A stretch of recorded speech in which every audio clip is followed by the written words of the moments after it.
Assalamualaikum warahmatullahi wabarakatuh. Aturan wilujeng tepangdang deui dulur-dulur anu di lembur, baraya-baraya anu di desa oge anu di kota. Dina waktos ayeuna ditatang S Channel bade nyarios dongeng sasakala Sunda deui. Mugi-mugi acara dongeng ieu tiasa nyugemakeun etang-etang hiburan pangbrahmana. Pamiarsa anu acan wae subscribe sareng loncengna mangga ditole bae. Sareng anu bade komen atawa ngabagikeun dongeng ieu mangga. Mugi-mugi para mitra jadi seueur deui anu uninga sehingga budaya Sunda samakin jaya. Ditatang S Channel ngahaturkeun wilujeng ngadangukeun mugi katampi sareng kabingahan ieu carios judulna nyaeta Sasakala Majalengka. Tidak abad ke-16 di wewengkon Majalengka ayeuna aya 3 kerajaan. Cakraningrat ngahayuk kerajaan-kerajaan Raja Galuh, pucuk umum di Telaga jeung Nyi Rambut Kasih Ratu Sindang Kasih.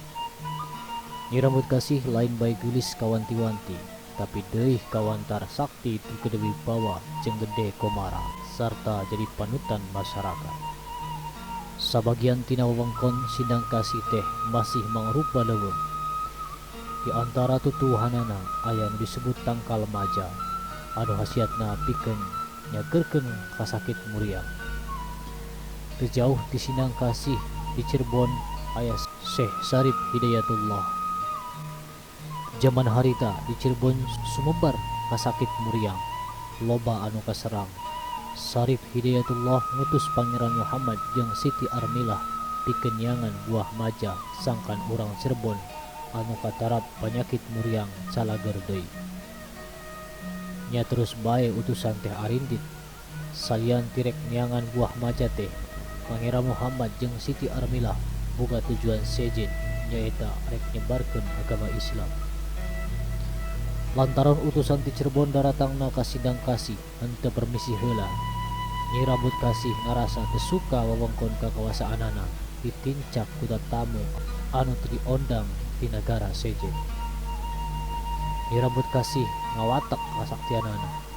Leuweung nu asala pinuh ku tangkal maja teh langsung ngaleungit.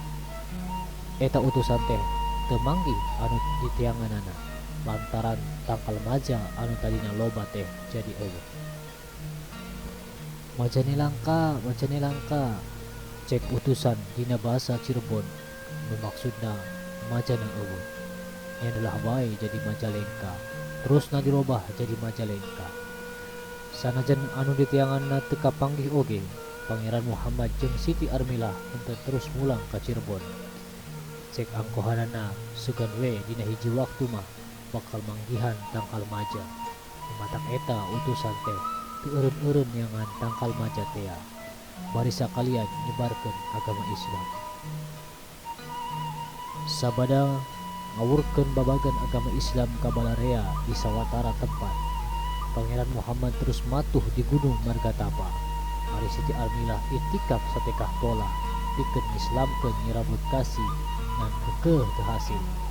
Nyi Rambut Kasih tetap kekeh kana agamana, tapi ka akhirna mah ngahiang sabada ditinggalkeun ku ratuna. Kerajaan Sindang Kasih ayana dina kawasan Cirebon sarta saterusna mah Majalengka.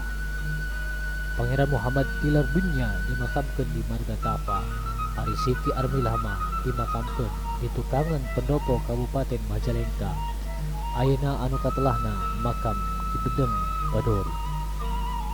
Hatur nuhun para wargi sadayana, hampunten bilih kurang merenah dina ngaoskeun naskah dongengna, dina merankeun masing-masing karakterna. Atuh pantau terus di Tatang Channel mite katinggalan dongeng-dongeng anu sejena. Sim abdi wasiat ka diri pribadi atuh umumna kabararea. Hayu urang semangatkeun kembali diajar segala hal tentang kasundaan. Atuh mudah-mudahan kukitu carana jati diri Sunda henteu leungit lain cuma di diri urang pribadi tapi juga di anak incu urang. Ari zaman baheula mah para pemuda ngikrarkeun hiji dina sumpah pemudana. Ku jalan eta maka bangsa Indonesia bisa lepas tina belenggu penjajahan. Nah, di zaman modern ayeuna budaya-budaya luar teu bisa dibendung deui asupna ka ieu nagara. Ku sabab kitu ulah sampe budaya luhur Nusantara dijajah. Mangga urang sami-sami berjuang. Kami setiap generasi Indonesia tetap memiliki jiwa luhur di para leluhur Nusantara. Wassalamualaikum warahmatullahi wabarakatuh. Sampurasun.